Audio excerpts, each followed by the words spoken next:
Okay, hello everybody and welcome back to Discussions for Transformation. And today I am joined by my daughter. I am sitting here with a 15-year-old tennis player. She is going to introduce herself. If I do, I may say a lot of things like a mother will. So I'll allow her to introduce herself to the channel. I'm Joanivia Bezuidenhout. I'm 15 years old, currently in grade 10 at Cambridge, and I'm the Okanja tennis player, as everybody knows. Okay, she's just being modest. She's not just an Okanja tennis player. She's an international tennis player and currently playing under what? Is it not under 25? Yes. Under 25, and she is only 15 years old. Wow, isn't that amazing? So I am joined here with Joanivia. She is going to help us. As you know, Discussion for Transformation is a channel that we inspire, we encourage, we help each other raise our children, and we also invite youngsters like Joanivia to also encourage her peers that we can do it. Yeah. So Joanivia is excelling both as a tennis player and academically as well. So maybe she can tell us how she is managing to balance being a tennis player and also managing her academics. It's very tough, but the most important thing is time management. Like for me, now that I'm doing homeschool, I do my schoolwork early in the morning from 7 o'clock until 11, and straight after that I have tennis practice until 1 p.m. Then from there, just like 45-minute rest and then assignments again for school. So I use my time wisely. I don't use the time that I have to rest to do other things like staying on electronics the whole time. So I try to do things that will benefit me in the future that I want. And scheduling is very important. Set up timetables for yourselves. Know when you want to focus on your schoolwork and when you want to focus on your sports. What I usually do is when I have an important tennis event, then I focus more on practice and a bit less on the schoolwork. Okay. But I still do my schoolwork, and then if I see a big test or big exam coming up, then I stay a little bit away from the tennis and then focus more on my schoolwork. On your academics. Yes. Awesome. And at 15 years, she already has goals set. You heard her saying she already knows what she wants to do in the future and she focuses on that. So she has no time, not to say she doesn't have time at all for social media. She does. I know she does, makes time for that, but she prioritizes. So it's more about time management, prioritizing, and knowing your goals, knowing what you want to do. And it's amazing when we have children like this at 15 years old and already she knows what she wants to do and she has already set her goals straight and she's going straight to it. So I think one or two of whoever is watching or listening to us will definitely be encouraged by Joanivia today. Yeah. Balancing your tennis and academics. Have you faced any challenges? If you have, how have you overcome those? Yes, I have. Actually, in the past when I was in public school, I used to travel a lot for tournaments and I had to skip school for like a week and so on, 2 weeks. And when I get back from school, then I have a huge workload that I have to catch up on and do. And it was really tough because then I missed lessons when the teachers were explaining and so on. But I told myself it's my own responsibility to catch up. I would usually, a day before I get back, organize with friends to get some notes from me, and I use what I have, which is the internet. I watch videos, catch up, test. I make sure that I go to the teachers and tell them I didn't write this test and I want to write it. And as soon as I get back, I study because I know I miss this thing, so I have to start studying now because as soon as I get back to school, then that's when I can do my test. So I'd say it's your own responsibility to catch up on your work and use the resources that you have, the library, books, and the internet. So yeah, that helped me a lot.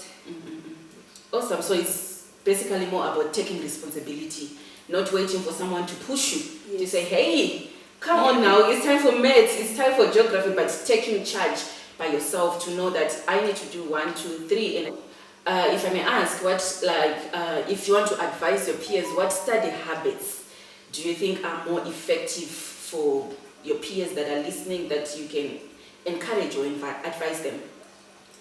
So mistake I used to do in primary school when studying is I would just read and try to memorize. And it worked until a certain point, but as the work gets more, it's not going to help. So what I started doing is I take something topic by topic, and then I always have a notebook by me, and then I summarize. I first read through just to scan, and then from there on I start from the top, summarize, especially things that I don't understand. It would be nice if you have access to the internet, do some research, watch videos, simplifying, because videos actually help me learn faster and understand things better than just reading from the books. So maybe, for example, if you're studying a topic on photosynthesis, you'd rather watch a video. Yes. Oh, okay, awesome. So I think I'm better with let's say photographic memory. Awesome. So in studying math, I try to do a lot of exercises on my own thing. Even from the internet, just search up old exam papers or old worksheets and then practice them on my own. And then I like creating tests for myself. Like after every topic that I studied, I always like to have a test after that to see if I remembered and if I learned something that will stick with me. Okay, and you do it by yourself. No one does it. You don't knock at your father's door to say, please sit for me. We move on. We've been talking about academics a lot. Let's talk tennis. What do you like most, or what do you love most about playing tennis? So that one is actually a tough question for me always, because I like a lot of things about playing tennis.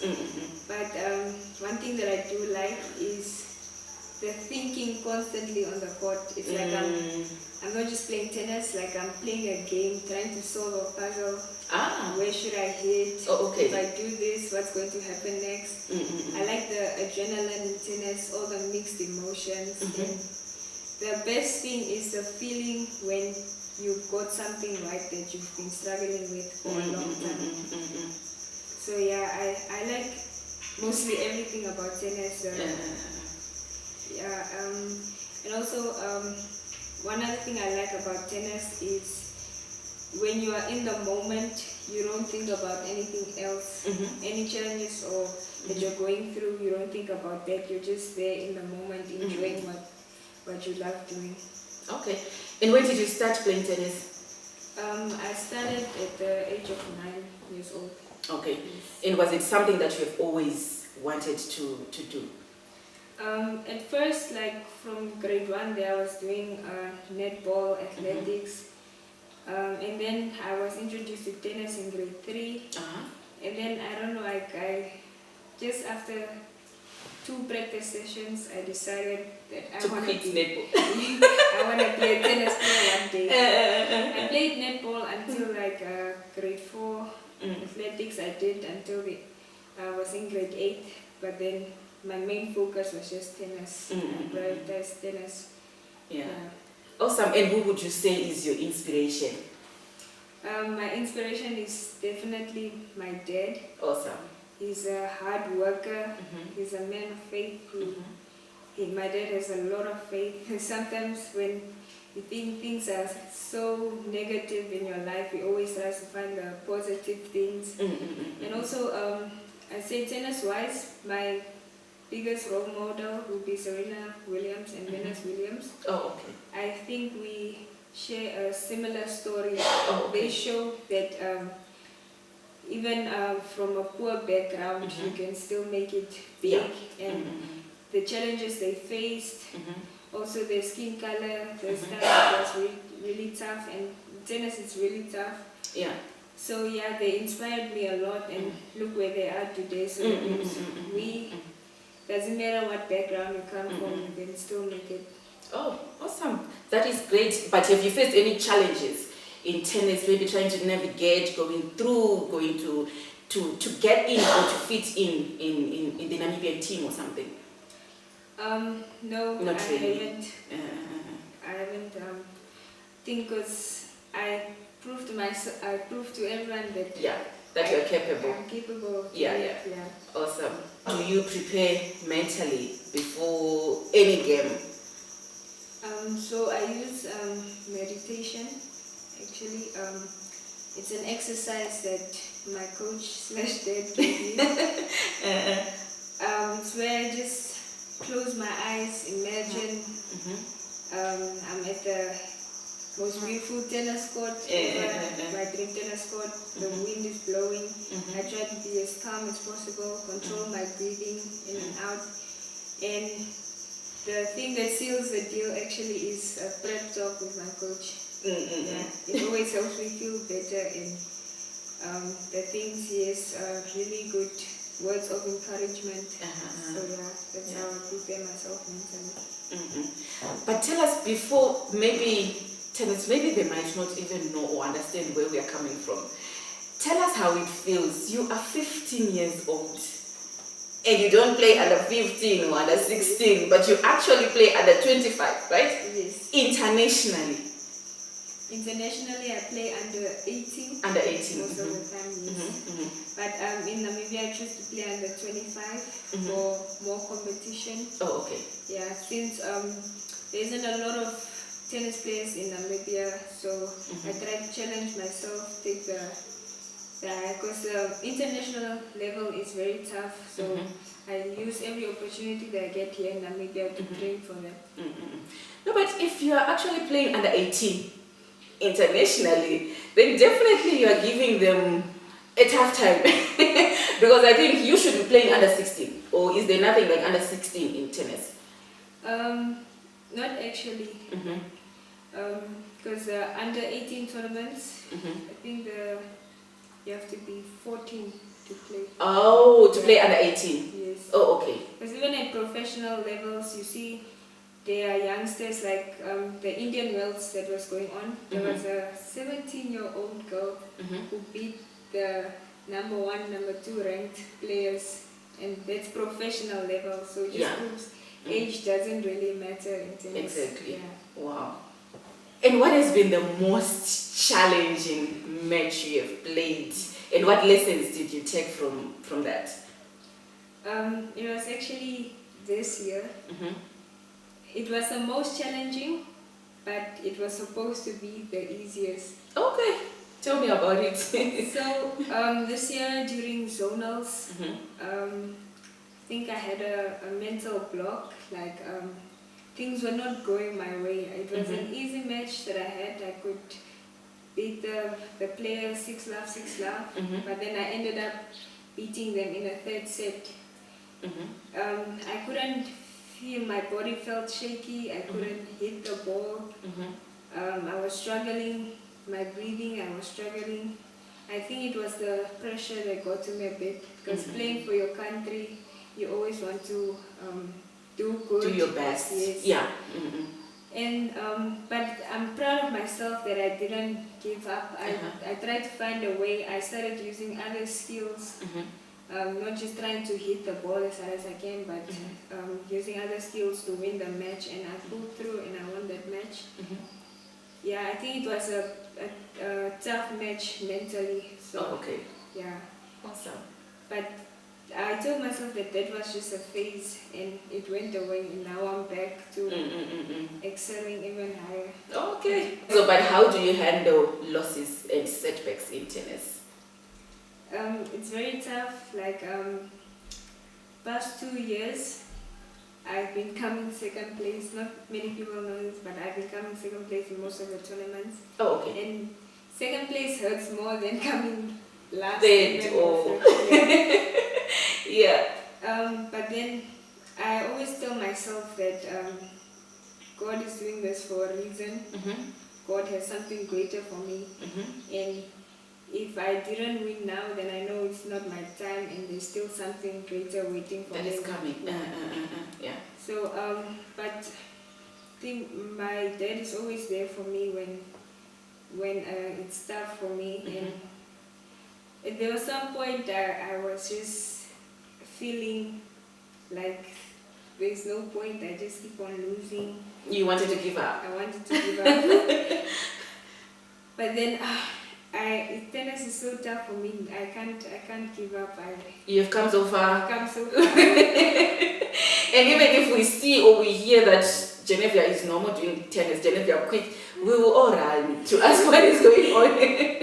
But no, I will never give up. But I thank my family for the support they've given me. And also there are a lot of people, friends who support me, coaches even who support me.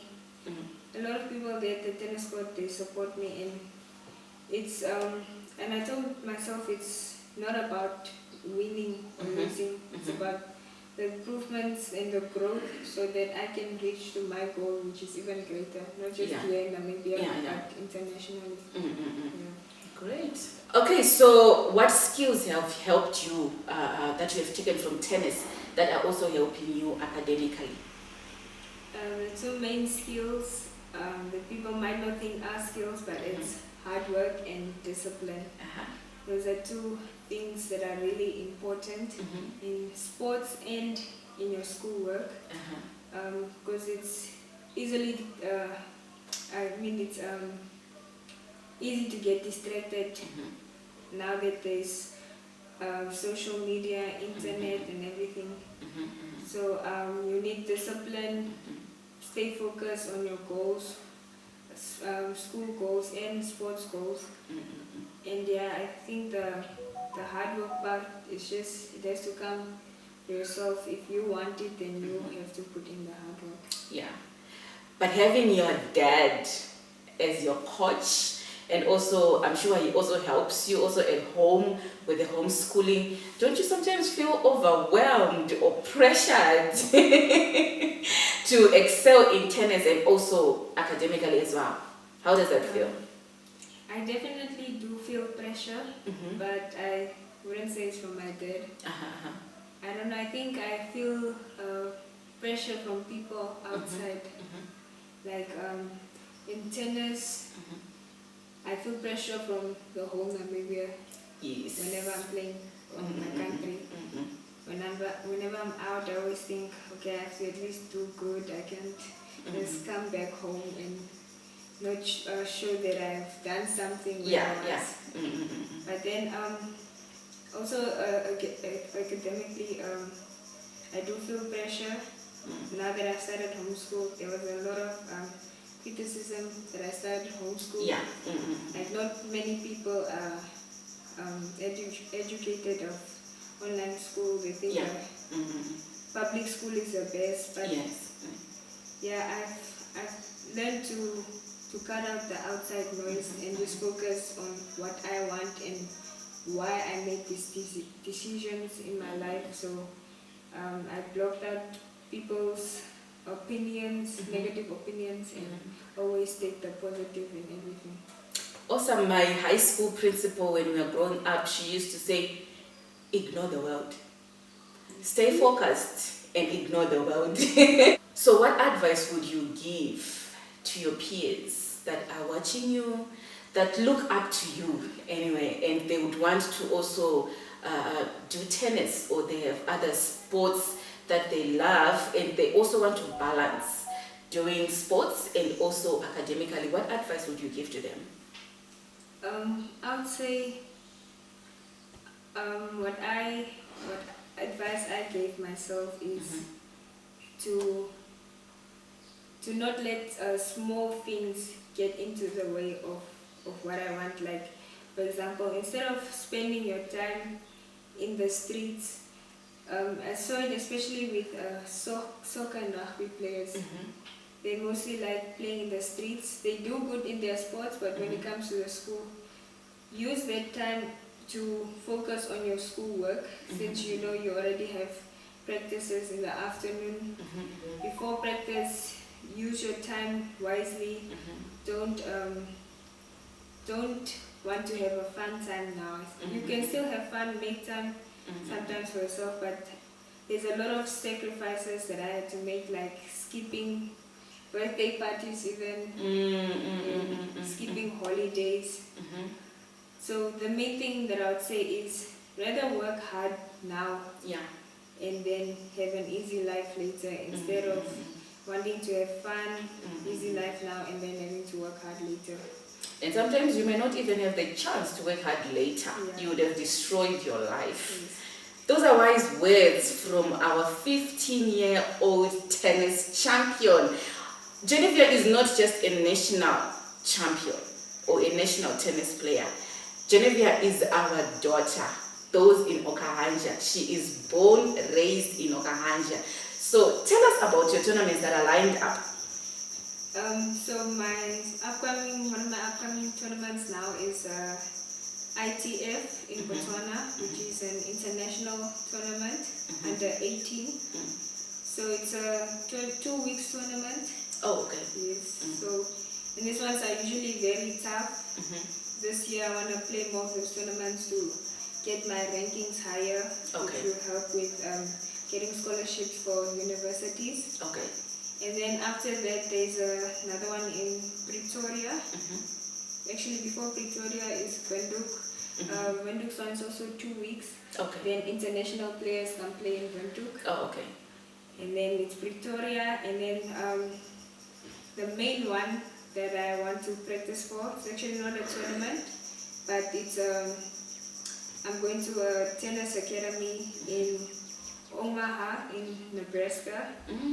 So that's in the US, and I need to get my fitness levels up and to practice a lot, because even though I'm going to practice there, I have to show what I've been doing here. Yes. And hopefully there can be scouts watching me there, and I can create opportunities for myself to get into good schools or good university.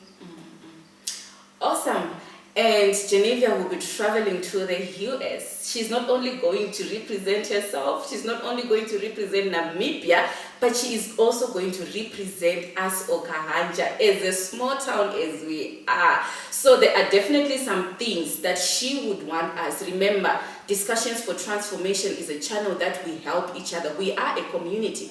We are a village that comes together and help each other raise children. So in this case, Joanivia is traveling, and there are some things that we need to step up as Okahanja residents, as Okahanja community, to help Joanivia, so that when she goes out there, we are also not embarrassed. We know that we have prepared our daughter very well. She is going there with no problems, nothing. She will be there comfortably. How long are you going to stay in the US?